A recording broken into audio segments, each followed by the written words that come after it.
Hi, I'm Cameron Bailey from Marbith Media, and we are the proud developers of Reach Lease Audience Extensions. So what is a Reach Lease Audience Extension? It's a technique that's beneficial to both publishers and advertisers, publishers being you, the broadcaster. It allows you, the publisher, to further monetize your audience and become more relevant to your advertisers by offering an on-air and an online campaign. So let's have a look at how it works. A listener visits your station website or app, and at that moment we drop a cookie in their browser or phone that allows us to create an audience that we can use to sell to the advertisers. That audience or that technology is the same technology you would see in e-commerce sites, whereby you look at a product and from that moment onwards for the next 14 to 21 days, you will see that product appear on websites all over the web. Once we have created that audience, and incidentally you don't need to have a large audience for this to work, what happens then is our advertisers' ads will then start appearing on websites like my local broadsheet here. These could be your advertisers' ads. When someone clicks on an ad, the important thing to note is that this traffic goes directly to the advertiser's website. It means that the advertiser is then responsible for selling the product, delivering the information, or getting the lead. Advertisers love this because they can then track all of this information and they've got new visitors to their website. Cam Bailey's career started in video production, where he pioneered the first HD TV studio for the education sector in Australia using Sony broadcasting equipment. Before the rise of YouTube, he produced more hours of streaming video than any other individual in Australia. He produced major video streams featuring artists like, remember these guys, Hanson and D12. Transitioning to online marketing, Cam's early passion for radio, influenced by his wife as a radio producer, eventually led him to excel in on-air and digital marketing realms in Christian radio. Cam, it's wonderful to have you. I love your innovation that you've got here. So tell us all about Reach Lease Audience Extensions and what led you to launch it in the first place. So I'd been working at 89.9 The Light here in Melbourne. I think you're familiar with them, Jared. And I'd been actually contracted to project manage the build of their new website. And part of that was to come up with an income generation stream by adding DoubleClick for publishers to the website so that we could sell ads on the actual website itself. They weren't that successful in terms of generating large amounts of revenue, unfortunately. But what led me to this product was actually more to do with the fact that I was called out to a sales call where the Bible College was basically doing a Dear John letter and saying, we're going to stop advertising on the only Christian radio station in Melbourne at the time.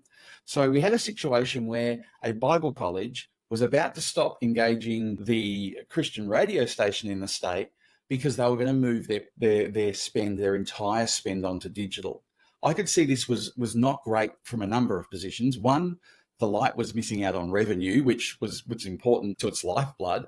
But two, they were stopping advertising to the audience that was most likely to purchase their product. They were being hoodwinked by digital marketers that what they would do, what they were going to offer was actually going to be better than what radio could offer. And I didn't agree with that.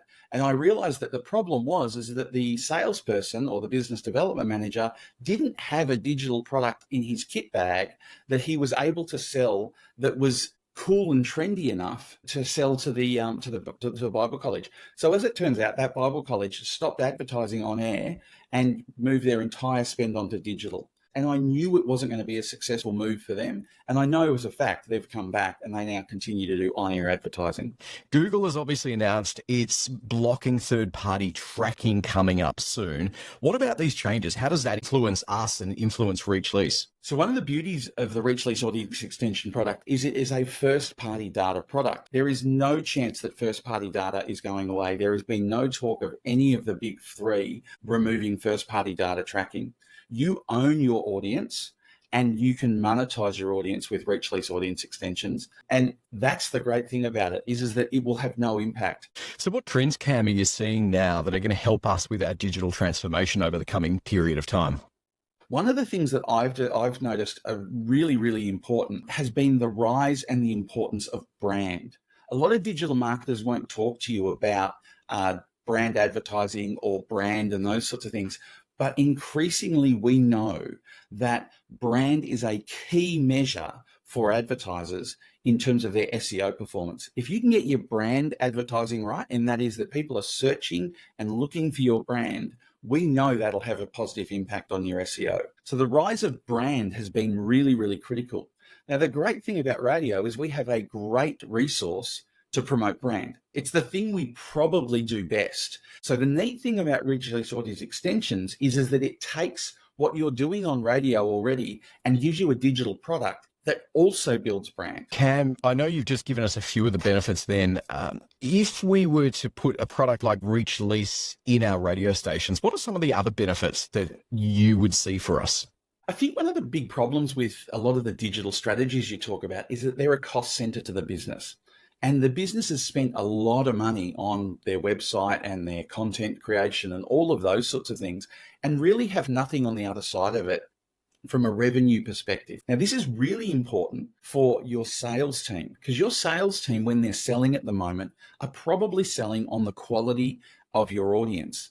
The reason that someone will advertise on your radio station versus a competitor radio station probably won't be your music mix. It probably won't be your announcers. It will actually be, and it will be sold as, the audience. And so your salespeople don't need to change their pattern from talking about audience on air to talking about audience online. You're targeting the same people who hear on air online. And so because it's integral to, it's yours, it's exclusive. No one else can sell your Reach Lease product other than you. And so you've got an exclusive product, you've got a digital product, and it's based around audience, which your sales teams are already selling. Cam, I love this. I love that we've got a product that can actually help us generate more money in a much easier way for our radio station, particularly if we've got sales teams already. What's one action we can do right now to implement at our radio stations to assist us with our digital income generation? Well, obviously, for a man with a hammer, everything's a nail. And this product is very, very good at generating income for publishers. The other thing I would encourage you to do is look at how you can best use and best communicate to your audience in an online space.